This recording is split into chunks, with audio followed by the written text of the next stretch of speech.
नमस्कार। उपनिषद के इस एपिसोड में आप सभी का स्वागत है।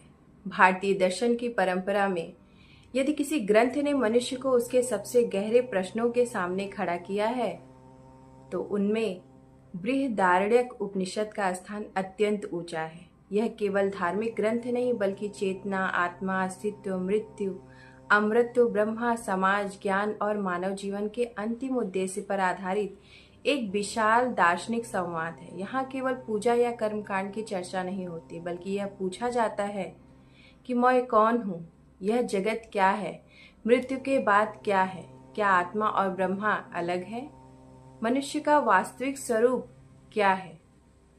यह उपनिषद याज्ञवल्क्य जैसे महान ऋषि, जनक जैसे दार्शनिक राजा, मैत्रेयी जैसे ज्ञान पिपासु स्त्री और गार्गी जैसे प्रखर विदुषी के संवादों के माध्यम से हमें उस सत्य तक ले जाने का प्रयास करता है जिसे शब्दों में पूर्णतः व्यक्त नहीं किया जा सकता।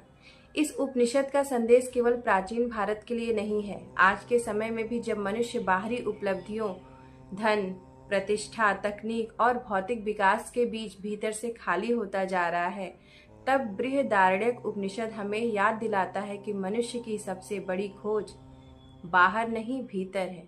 यह उपनिषद कहता है कि संसार की हर वस्तु सीमित है लेकिन आत्मा असीम है। शरीर नश्वर है लेकिन चेतना का मूल्य स्वरूप अविनाशी है।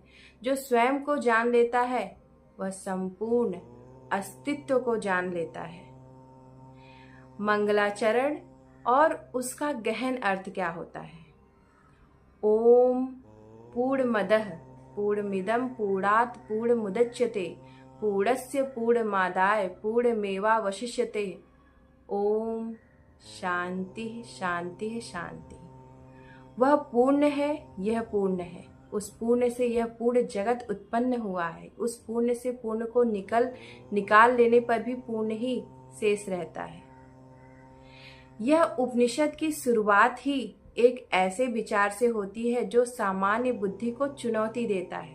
संसार में यदि किसी वस्तु से कुछ निकाल लिया जाए तो वह कम हो जाती है, लेकिन यहाँ कहा गया है कि पूर्ण से पूर्ण निकालने पर भी पूर्ण ही बचता है। इसका अर्थ भौतिक गणित नहीं है बल्कि आध्यात्मिक सत्य है। ब्रह्मा असीम है, उसमें यह सृष्टि प्रकट हुई है लेकिन उसमें कुछ कम नहीं हुआ। जैसे सूर्य करोड़ों किरणें देता है फिर भी सूर्य वैसा ही रहता है। जैसे महासागर से असंख्य लहरें उठती हैं फिर भी महासागर कम नहीं होता, उसी प्रकार ब्रह्मा से यह संपूर्ण जगत प्रकट हुआ है। मनुष्य का दुख इस कारण है कि वह स्वयं को अपूर्ण मानता है।